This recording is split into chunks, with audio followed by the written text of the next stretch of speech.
안녕하십니까. 조국혁신당 원내대표 서왕진입니다. 오늘 조국혁신당은 긴급 의원총회를 열었습니다. 내란 전담 재판부 구성 문제 때문입니다. 지금 마련되어 있는 법안이 그대로 시행되면 내란 우두머리 윤석열이 조만간 풀려나 길거리를 활보하거나 더 나아가 내란 재판 자체가 무효가 될 수 있습니다. 눈썹 위에 불이 붙은 듯 화급한 문제입니다. 조국혁신당의 목표는 매우 명확합니다. 세 가지입니다. 첫째, 내란 전담 재판부는 반드시 구성돼야 합니다.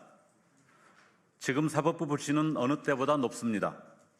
직위원 재판부는 윤석열 변호인단의 몽리와 생떼를 다 받아줍니다.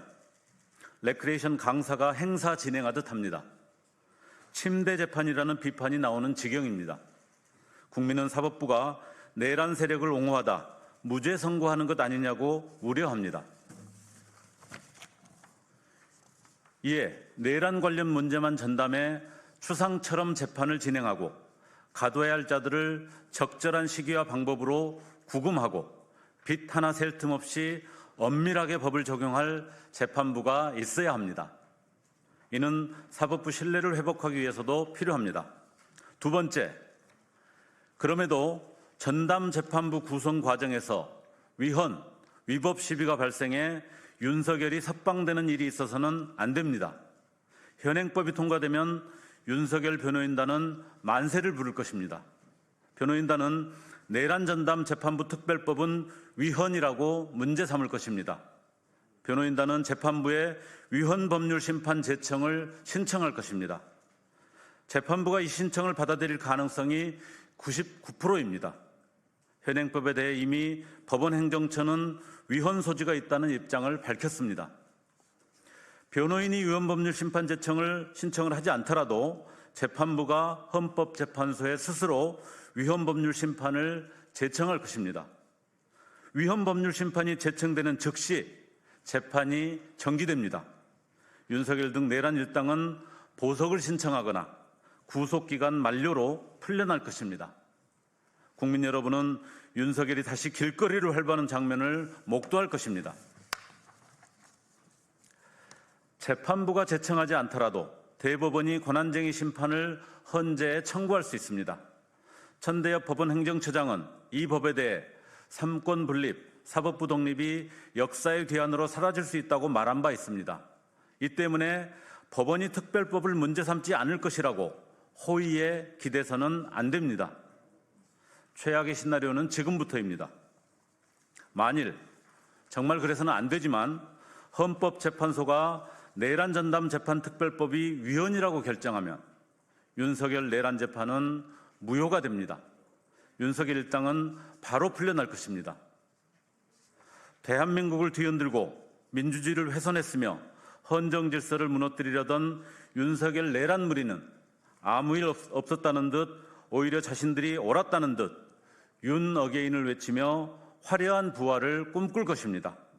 이런 사태는 막아야 합니다.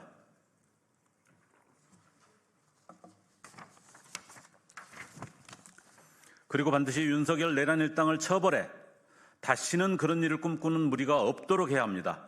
그게 저희의 세 번째 목표입니다. 이를 위해 조국혁신당은 위헌 소지를 없앨 대안을 마련했습니다. 법사위를 통과한 법안에 대한 수정안입니다. 두 가지 방안이 있습니다. 첫째는 전담 재판부 추천위원회를 그대로 두되 위헌 시비가 걸릴 것이 뻔한 행정부인 법무장관 추천권, 위헌 심판을 해야 하는 헌법재판소의 사무처장 추천권을 지우는 방안입니다. 대신 전국 법관 대표위에서 5명, 한국법학교수에서 2명, 법학전문대학원 협의회에서 2명 등 총 9명으로 추천위를 구성하게 됩니다. 법원이 추천 주도권을 갖기 때문에 위헌 시비에서 한층 더 자유로울 것입니다. 두 번째, 추천위원회를 구성하지 않고 대법원 규칙에 위임하는 방안입니다. 이 경우 대법원장이 전담할 법관, 영장 전담 법관을 대법원 규칙에 따라 임명하게 됩니다. 그러나 대법원장이 제왕적 권리를 휘두르게 해서는 안 됩니다. 따라서 전국 법관대표회의, 한국법학교수회, 법학전문대학원 협의회에서 추천하는 이들 중에서 대법원장이 임명토록 하는 방안입니다. 이렇게 두 가지 방안을 통해서 저희들이 대안을 제시했습니다. 다시 한번 말씀드리지만 조국혁신당은 내란 전담 재판부가 설치돼 지금의 광대 노름 같은 내란 재판이 정상화돼야 된다고 촉구하는 바입니다. 위헌, 위법 요소를 제거하기 위한 추가적인 논의가 반드시 필요합니다. 이상입니다.